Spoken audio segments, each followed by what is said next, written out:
Laying your Versoflor flooring tiles. Firstly, make sure to lay your tiles in the correct orientation, with the connectors facing towards your front door or doors and to the right. Starting at the front entrance, close your garage doors to find the ideal placement for your first row.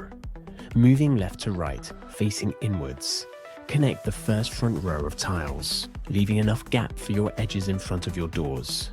Make sure to lay your first row centrally, leaving equal distance either side of your full tiles. Don't worry if this front row of tiles is hampered by your walls either side. We will address this in a tile cutting video guide. You can now connect your front edges, leaving enough room for your garage doors to close correctly. After completing your front row and edges, connect a second row.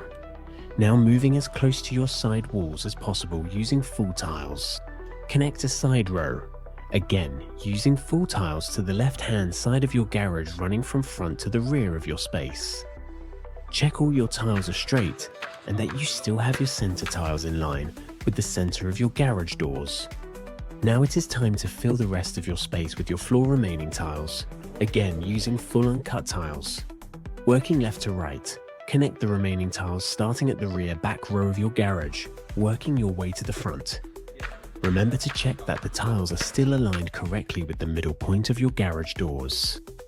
Once you have correctly connected all your full tiles in your space, it is time to move on to the cutting stage of your fitting process. Please see our cutting video guide for more details.